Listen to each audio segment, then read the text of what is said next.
కాంగ్రెస్ సర్కారు చేస్తున్న రైతు మోసాలపై నల్లగొండ వేదికగా జంగ్ సైరన్ కు బీఆర్ఎస్ సన్నద్ధమవుతోంది. అసంపూర్తి రుణమాఫీ, కోతల రైతు భరోసాలతో పాటు బోనస్ ఎగవేత తదితర అంశాలపై రైతుల పక్షాన ప్రభుత్వాన్ని నిలదీసేందుకు క్లాక్ టవర్ వేదికగా మహాధర్నాకు పిలుపునిచ్చింది.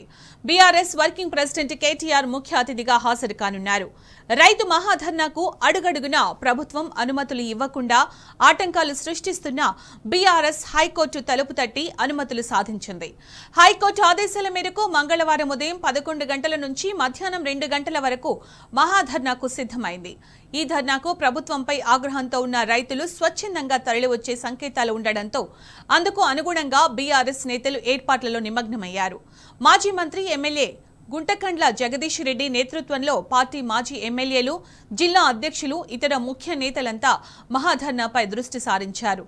ఆదివారం సాయంత్రం మాజీ ఎమ్మెల్యే కంచెల భూపాల్ రెడ్డి పార్టీ నేతలతో కలిపి క్లాక్ టవర్ సెంటర్లో ధర్నా ఏర్పాట్లను సమీక్షించారు.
కాంగ్రెస్ సర్కారు చేస్తున్న రైతు మోసాలపై నల్లగొండ వేదికగా జంగ్ సైరన్ కు బీఆర్ఎస్ సన్నద్ధమవుతోంది.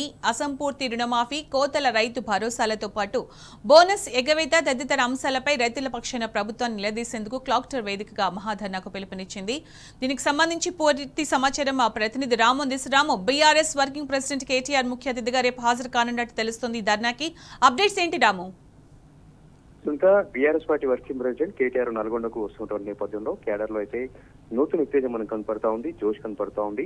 ఇప్పటికీ ఈ ధర్నాకు సంబంధించి కాంగ్రెస్ పార్టీ చాలా రకాలుగా అడ్డుకున్నటువంటి ప్రయత్నం చేసిందని కూడా బీఆర్ఎస్ పార్టీ నేతలు ఆరోపణ చేస్తా ఉన్నారు. 2 సార్లు ధర్నా అనేది వాయిదా పడింది. మొన్న 21వ తారీఖున ధర్నా నిర్వహించాలని పిలిపించినప్పటికీ నేపథ్యంలో పోలీసుల చేత అక్కడ ధర్నాకు సంబంధించినటువంటి అనుమతి నిరాకరణ ఇచ్చింది. ఈ నేపథ్యంలోనే బీఆర్ఎస్ పార్టీ హైకోర్టు తలుపులు తట్టి హైకోర్టుకు వెళ్లి ఈ ధర్నాకు అనుమతి తీసుకురావడంతో క్యాడర్ లో మరింత రెట్టించిన ఉత్సాహంతో, మరింత జోష్తో ఈ ధర్నాను అత్యంత విజయవంతంగా చేసేందుకు భారీగా కసరత్తు జరుగుతూ ఉంది. ఇప్పటికే జిల్లా మాజీ మంత్రి సూర్యాపేట ఎమ్మెల్యే జగదీష్ రెడ్డి నేతృత్వంలో అందరు ఎమ్మెల్యేలతో సమీక్ష సన్నాహక సమావేశాలు కూడా నిర్వహించుకున్నారు. నల్గొండ మాజీ ఎమ్మెల్యే భూపారెడ్డి నేతృత్వంలో కూడా ఈ సభా వేదిక, పార్కింగ్ సంబంధించినటువంటి ఏర్పాట్లు కూడా జోరుగా సాగుతా ఉన్నాయి.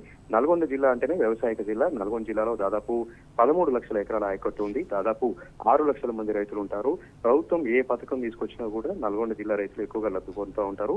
ఇప్పుడు వచ్చినటువంటి కాంగ్రెస్ ప్రభుత్వంలో ఎక్కువగా నష్టపోయింది కూడా నల్గొండ జిల్లా రైతులే. రుణమాఫీ పూర్తిగా అమలు కాకపోవడంతో ప్రతి గ్రామంలో కూడా దాదాపు 200-300 మంది రైతులు రుణమాఫీ కోసం ఎదురు చూస్తా ఉన్నారు. దీంతో పాటు రైతు భరోసా కూడా 15,000 ఇస్తామన్నారు. తీరా 12,000కి కుదించారు. ఆ 12,000 రూపాయల భరోసా కూడా గ్రామంలో సగం మంది రైతులకు మాత్రమే వస్తుండటంతో మిగతా సగం మంది రైతులు మళ్లీ వడ్డీ వ్యాపారుల వద్దకు వెళ్లి అప్పులు తీసుకుని వ్యవసాయం చేస్తా ఉన్నారు. ఈ నేపథ్యంలోనే రైతులకు భరోసా కల్పించేలాగా, ప్రభుత్వం మెడలు వంచేలాగా, ప్రభుత్వం పైన పోరాటం చేసి ఎట్టి పరిస్థితుల్లో 15,000 రూపాయల భరోసా ఇప్పించేలాగా, దీంతో పాటు రుణమాఫీని కూడా పూర్తిగా అమలు చేసేందుకు ప్రభుత్వం పైన ఒత్తిడి తెచ్చేందుకు బీఆర్ఎస్ పార్టీ నడుం బిగించింది. ఇప్పటికే షాబాద్ లో నిర్వహించినటువంటి ధర్నా సూపర్ సక్సెస్ అయింది. అక్కడ పెద్ద ఎత్తున రైతులు స్వచ్ఛందంగా తరలివచ్చి బీఆర్ఎస్ తో పాటు గొంతు కలిపారు. ప్రభుత్వం పైన పోరు అనేది ప్రారంభించారు.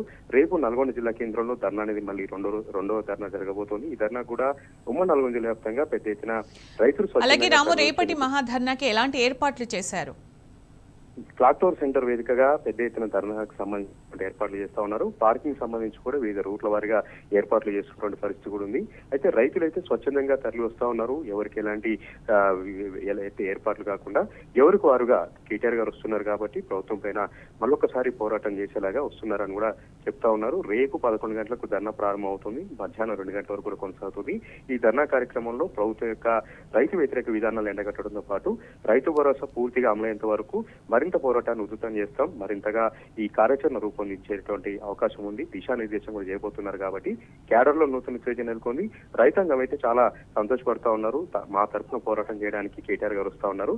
తామంతా కూడా స్వచ్ఛందంగా తిరిగి వస్తామని రైతాంగం చెప్తా ఉన్నారు. Sunitha. Right Ramu, thank you.